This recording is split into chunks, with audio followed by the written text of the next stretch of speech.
वक्रतुंड महाकाय सूर्यकोटि समप्रभा निर्विघ्नं कुरु मे देव सर्वकार्येषु सर्वदा। नमस्कार मित्रों, आपका मेरे इस YouTube चैनल एस्ट्रोलॉजी विद प्रीति में हार्दिक अभिनंदन है। मित्रों, आज मैं लेके आई हूँ तुला राशि से मीन राशि के जातकों पर शुक्र के गोचर का विशेष प्रभाव के विषय में कुछ जानकारियाँ कि मित्रों, ये जो शुक्र देव का अपनी नीच राशि कन्या राशि में जो गोचर हो रहा है उसका तुला राशि से मीन राशि के जातकों पर क्या प्रभाव पड़ेगा। मित्रों, जैसे कि मैं पहले के एपिसोड में बता चुकी हूँ कि आपको अपना ये गोचर लग्न राशि और चंद्र राशि दोनों से ही देखना है, क्योंकि दोनों का ही 50-50% यहाँ पर प्रभाव देखने को मिलता है। और मित्रों, बता दें कि इस समय ग्रह गोचर कौन सी स्थितियाँ बनी हुई हैं। जो शुक्र देव है वो गुरु से केंद्र में है, तो कहीं ना कहीं शक्तिशाली हैं और साथ में राशि परिवर्तन कर रहे हैं। शुक्र और बुध का आपस में राशि परिवर्तन है। शुक्र जो है वो राहु की दृष्टि से ग्रसित है और साथ ही साथ मंगल की दृष्टि उन पर पड़ रही है। तो मित्रों, देर ना करते हुए हम अपने आज के इस कार्यक्रम को आगे बढ़ाते हैं। तो मित्रों, देखिए अपनी राशिफल को। राशियों के क्रम में 7वीं राशि है शुक्र देव की तुला राशि। शुक्र देव आपकी राशि के ही स्वामी हैं, अर्थात आपके प्रथम भाव के साथ साथ शुक्र आपके अष्टम भाव के भी स्वामी हैं। और अब शुक्र देव कन्या राशि में गोचर जब कर रहे हैं तो आपकी राशि से द्वादश भाव में प्रवेश करेंगे। यहाँ पर आपका ये गोचर मिश्रित गोचर कहा जाएगा, क्योंकि शुक्र देव वैसे 12वें भाव में उनका गोचर बहुत खराब नहीं कहा जाता है, क्योंकि शुक्र देव 12वें भाव में उनको विशिष्ट कहते हैं कि विशिष्ट गुणों से युक्त हो जाते हैं, क्योंकि इस 12वां भाव सैया सुख का भाव है, तो कहीं ना कहीं शुक्र उसी को इंगित करते हैं। तो वहाँ पर आके वो अच्छे कहे जाते हैं, बहुत खराब नहीं कहे जाते हैं। द्वादश भाव अगर हम देखें तो यहाँ पर हम खर्चे देखते हैं, किसी भी चीज़ की हानि देखते हैं, किसी भी चीज़ का व्यय देखते हैं, आपका मोक्ष को देखते हैं, विदेश यात्रा को आप यहीं से देखते हैं। कार्य क्षेत्र में अगर ये गोचर अगर हम ये देखें तो अगर आपको विदेशी आय से कुछ ऐसा स्रोत बन रहा है, मल्टीनेशनल कंपनी से कुछ काम बन रहा है, तो आपके लिए गोचर बहुत ही अच्छा कहा जाएगा। आपको अगर इस मल्टीनेशनल कंपनी में आप काम करते हो तो आपको इस गोचर काल के दौरान बहुत अच्छे सुफलों की प्राप्ति होगी। आप कभी कभी लेकिन ये शुक्र का गोचर कहीं ना कहीं आपके मन में संदेह की भावना लाएगा, अपनी योग्यता को ही आप कम आंकेंगे। तो मित्रों, ये सलाह दूंगी कि अपनी योग्यता को कोई भी व्यक्ति हो कभी भी कम नहीं आंकनी चाहिए। अपने पर भरोसा रखें तो हर चीज़ को पाया जा सकता है। आपका अगर लग्जरीज पर खर्च बढ़ेगा, और शुक्र जब 12वें भाव पे आते हैं तो 100% ये बात होती है कि व्यक्ति लग्जरीज पर खर्च करता ही करता है। आप दोस्तों से कोई लाभ उठा सकते हैं। इस गोचर के दौरान आपके खर्चों में वृद्धि हम देख सकते हैं। हो सकता है कि आपके रिश्तों में किसी तरीके के विवाद उत्पन्न हो, इसलिए कुछ ऐसा काम ना करें जिससे आपके लोग जो आपको प्रेम करते हैं वो कहीं ना कहीं नाराज हों, किसी तरीके की विपरीत स्थितियां बने। स्वास्थ्य की दृष्टि से देखें तो ये समय थोड़ा कष्टदायक रहेगा। आपको नेत्र संबंधी रोग हो सकते हैं, क्योंकि 12वां भाव नेत्र का भी होता है और साथ ही साथ शुक्र भी कहीं ना कहीं नेत्र को बताते हैं। और आपको वजन संबंधित किसी प्रकार की समस्या, वजन आपका बढ़ सकता है, इसलिए लगातार अपने खान पान पर ध्यान रखें। पौष्टिक खाना खाएं, बाहर का तला भुना खाने से बचें और अपनी आँखों पर भी ज़्यादा जोर डालने से इस समय आपको बचना है। आपके लिए एक उपाय है, शुक्रवार के दिन आप श्री सूक्त का पाठ करें और माँ लक्ष्मी की पूजा करें। राशियों के क्रम में 8वीं राशि है मंगल देव की वृश्चिक राशि। आपकी राशि के लिए अगर हम देखें तो शुक्र देव 7वें और 12वें भाव के स्वामी हैं और गोचर के इस अवधि में वो एकादश भाव में गोचर करेंगे, तो इससे आपके अनुकूल फलों की आपको प्राप्ति होगी। एकादश भाव को अगर आय का भाव कहा जाता है, लाभ का भाव कहा जाता है, बड़े भाई बहनों का भाव कहा जाता है, आपके मित्र यहीं से देखे जाते हैं, आपकी हर प्रकार की उपलब्धियों को यहीं से देखा जाता है। कैरियर और कार्य क्षेत्र में अगर देखें, गोचर बहुत अच्छा रहने वाला है, आपको पदोन्नति भी मिल सकती है और सफलता भी प्राप्त हो सकती है। और इस समय अगर कोई व्यक्ति जो बिजनेस करता है वो भी पार्टनरशिप में करता है तो उसे शुभ फलों की प्राप्ति हो सकती है। अगर विदेश जाने का कहीं ऐसा बन रहा है तो विदेश जा सकते हैं आप, और कोई भी इस विदेशी कार्यों से संबंधित कोई योजनाएं चल रही हैं तो आपको उसमें सफलता मिलेगी। आपको उन्नति आपको कदम कदम पर मिलेगी और आपका समाज में भी मान सम्मान बढ़ेगा। जीवन शैली में सकारात्मक बदलाव आएगा। आर्थिक जीवन के लिए समय बहुत अच्छा है। कहीं पुराना धन अटका हुआ है तो आपको प्राप्त होगा। पुराने दोस्त आपको मिलेंगे। वैवाहिक जीवन अगर आप देखेंगे तो आपके जीवन साथी हर कदम पे आपको सहयोग करेगा, जिससे आप जीवन को और बेहतर करने में सफल होंगे। आपको इस दौरान अपने जीवन साथी का स्वास्थ्य थोड़ा कमज़ोर रह सकता है, क्योंकि शुक्र आपकी राशि के सप्तम भाव के स्वामी, और सप्तम भाव का स्वामी कहीं ना कहीं नीच अवस्था में है, तो आपके जीवन साथी को कष्ट हो सकता है। और ये भी हो सकता है कि आप दोनों के बीच में किसी तरह की गलतफहमी हो, तो इसलिए उनकी सेहत का ध्यान रखें और अपनी बातों में किसी भी प्रकार की गलतफहमी को ना आने दें। अपने रिश्ते को मजबूत रखें। और आपके लिए उपाय है, माँ लक्ष्मी के बीज मंत्रों का आप जाप करें और साथ ही साथ आपको श्री सूक्त का पाठ करना है। राशियों के क्रम में नवी राशि है गुरुदेव की धनुराशि। धनुराशि के जातकों के लिए देखें तो शुक्रदेव छठे भाव के साथ साथ 11वें भाव के स्वामी हैं, और गोचर की इस अवधि में आपकी राशि से दशम भाव में वो गोचर करेंगे, जिससे आपको प्रतिकूल परिणाम प्राप्त हो सकते हैं। ज्योतिष में अगर देखा जाए तो दसम भाव जो होता है वो आपके प्रोफेशन, कैरियर, आपके मान सम्मान, प्रतिष्ठा को दिखाता है। इसे कर्म भाव भी कहा जाता है। आपके पिता की स्थिति भी यहीं से देखी जाती है। तो हो सकता है कार्य क्षेत्र में इस गोचर काल के दौरान आपको हर कार्य में असंतुष्टि महसूस हो। शत्रु आपके सक्रिय रहेंगे, आपके लिए उलझनें पैदा होंगी और शत्रु आपको हानि पहुंचा सकते हैं। आपके अंदर कहीं ना कहीं नकारात्मक विचार आ सकते हैं, जिससे आप ये सोचेंगे कि नौकरी को छोड़ दिया जाए, जो बिल्कुल भी गलत होगा। तो इस समय आपको यही हम सलाह दे रहे हैं कि आप सकारात्मक बने रहिए और मेहनत करिए, जिससे ये प्रतिकूल समय निकल जाएगा। कार्यस्थल पर अगर महिला सहकर्मी अगर हैं साथ में तो बातचीत करते समय बड़ा सतर्क रहें, क्योंकि कहीं ना कहीं आपको उनसे विवाद हो सकता है और आपकी छवि को भी नुकसान हो सकता है। हर प्रकार के धन के लेन देन से बचें और पैसा कमाने के चक्कर में किसी भी प्रकार के शॉर्टकट को ना अपनाएं, क्योंकि कहीं ना कहीं आपके लिए परेशानियां वो आ सकती है। आपके पिता की सेहत पे ध्यान रखिए। हो सकता है पिता की खराब सेहत हो और जिससे आपके मानसिक तनाव बढ़े।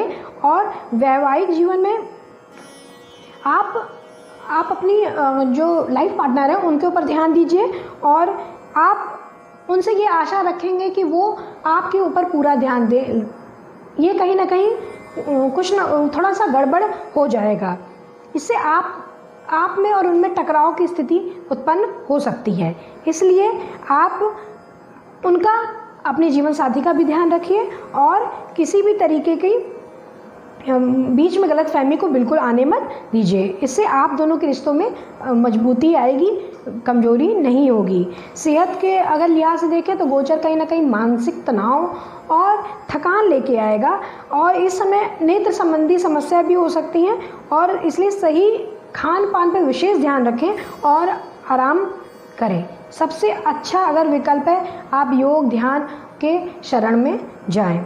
आपके लिए उपाय है शुक्रवार के दिन सफ़ेद वस्तुओं का दान आप अवश्य करें। राशियों के क्रम में 10वीं राशि शनिदेव की मकर राशि वाले के जातकों के लिए शुक्रदेव 5वें और 10वें भाव के स्वामी हैं, और इस प्रकार आपके लिए योग कारक ग्रह हैं। मकर राशि के लिए शुक्रदेव योग कारक ग्रह माने जाते हैं। आपके ये 9वें भाव में गोचर करेंगे इस गोचर काल के दौरान। जिससे आपको बेहद अनुकूल फलों की प्राप्ति होगी। आपको नवम भाव में को देखा जाए तो भाग्य भाव कहा जाता है कि गुरु को यहीं से देखा जाता है। आप धार्मिक यात्राओं को यहीं से देखते हैं, लंबी विदेश यात्राओं को भी यहीं से देखते हैं। तो यहाँ पर जो नौकरी बदलने के बारे में लोग सोच रहे होंगे, जो जातक, वो इस दौरान उन्हें तरक्की मिल सकती है। कहीं बाहर विदेश जाने की सोच रहे हैं तो बहुत अच्छा समय है, जा सकते हैं। भाग्य का आपको सहयोग पूरा मिलेगा। आप कहीं भी यात्रा पर जाते हैं, लंबी यात्रा पर जाते हैं, तो अपनी मेहनत और समझ से आप अपनी उस यात्रा को कहीं ना कहीं बहुत ही उपयोगी साबित कर देंगे। पिता से आपके संबंध बेहतर होंगे, पिता से सहयोग मिलेगा और आपको हर ज़रूरी सहयोग के लिए आपको अपने पिता से सलाह लेनी चाहिए। आपका इस समय रुझान जो आपका होगा वो धार्मिक कार्यों की तरफ होगा और कहीं ना कहीं आप किसी धार्मिक यात्रा पर भी जा सकते हैं। आपको खुशी और मानसिक शांति का भी अनुभव होगा। आप मांगलिक कार्यक्रम में भी इस गोचर के समय जा सकते हैं। और दाम्पत्य जीवन में अगर देखा जाए तो संतान पक्ष, जो आपका संतान पक्ष है वो भी अपने कार्यस्थल पर तरक्की पाएगा, जिसको आप देखकर बहुत ही अत्यंत ही खुशी का महसूस करेंगे। और अगर कोई भी जातक ऐसा है जो उच्च शिक्षा के लिए विदेश जाने के लिए सोच रहे हैं तो बहुत ही अच्छा गोचर है। आप विदेश बिल्कुल जा सकते हैं, आपको विदेश जाने का बिल्कुल अवसर प्राप्त होगा। आपके लिए उपाय, श्री यंत्र की स्थापना करें घर में, उसकी नित्य पूजा करें और श्री सूक्त का पाठ आप अवश्य करें। राशियों के क्रम में 11वीं राशि शनि देव की ही कुंभ राशि। शुक्र देव आपके चौथे और 9वें भाव के स्वामी होकर योग कारक हैं और कन्या राशि में गोचर काल के दौरान शुक्र आपकी राशि से अष्टम भाव में स्थित होंगे। इससे आपको शुभ फलों की प्राप्ति होगी। शुभ फलों की प्राप्ति, वैसे तो अष्टम भाव में किसी भी ग्रह का गोचर बहुत अच्छा नहीं कहा जाता है, क्योंकि आपके क्योंकि ये इस कुंभ राशि वालों के लिए शुक्रदेव जो हैं वो योग कारक हैं, अच्छे हैं, तो ये खराब फल भी नहीं प्रदान करेंगे।